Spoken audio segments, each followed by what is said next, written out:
Electronic Fund Transfer (EFT) digital method of transfer funds without physical cash. Physical ക്യാഷിൻ്റെ ആവശ്യമില്ലാതെ തന്നെ നമുക്ക് fund transfer ചെയ്യാൻ പറ്റുന്ന മെത്തേഡാണ് ഡിജിറ്റൽ മെത്തേഡാണ് ഇലക്ട്രോണിക് ഫണ്ട് ട്രാൻസ്ഫർ എന്ന് പറയുന്നത്.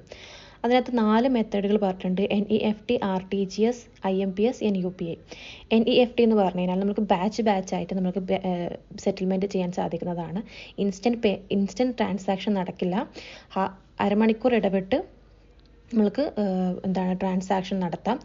24/7 അവൈലബിൾ ആണ്. ഇവിടെ ലിമിറ്റൊന്നും കൊടുത്തിട്ടില്ല, മാക്സിമം മിനിമം ലിമിറ്റ് ഇല്ല. ഇത് യൂസ് ചെയ്യുന്നത് സാലറി അതുപോലെ ബിൽ പേയ്മെൻറ്റിനൊക്കെയാണ് ഈ മെത്തേഡ് യൂസ് ആക്കുന്നത്. അടുത്ത് വന്നിട്ട് RTGS അഥവാ റിയൽ ടൈം ഗ്രോസ് പേയ്മെൻറ്റ്. ഇത് നമ്മൾക്ക് മണി ഇൻസ്റ്റൻ്റ്ലി ട്രാൻസ്ഫർ ചെയ്യാൻ സാധിക്കുന്ന മെത്തേഡാണ്. മിനിമം ലിമിറ്റ് എന്ന് പറയുന്നത് 2 lakhും മാക്സിമം ലിമിറ്റ് ഇവിടെ ഇല്ല. Available during bank hours, working hours മാത്രമാണ്. 7 to 5 PM ആണ് ഇതിൻ്റെ അവൈലബിലിറ്റി. ബെസ്റ്റ് ഇതെന്തൊക്കെയാണ് ബെസ്റ്റ് ആയിട്ടുള്ളത്? ലാർജും അതുപോലെ അർജൻറ്റ് ട്രാൻസാക്ഷൻസിനാണ് RTGS ഉപയോഗപ്പെടുത്തുന്നത്.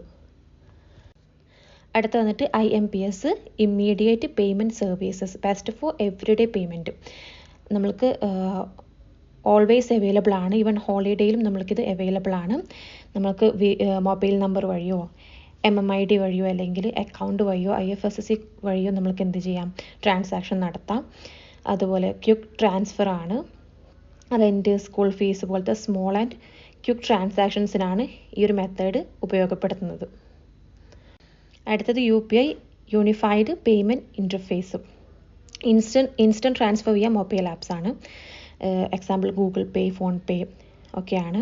നമ്മൾക്ക് VPA വെച്ചോ അല്ലെങ്കിൽ മൊബൈൽ നമ്പർ വഴിയോ ആധാർ വഴിയോ അല്ലെങ്കിൽ QR കോഡ് വഴിയോ നമ്മൾക്ക് ട്രാൻസ്ഫർ ചെയ്യാൻ സാധിക്കും. ഇതിൻ്റെ പ്രത്യേകത എന്ന് പറയുന്നത് multiple accounts in one app എന്നാണ്. ഫ്രീ ആണ്, അതുപോലെ ഫാസ്റ്റ് ആണ്, ഹൈലി യൂസർ ഫ്രണ്ട്ലി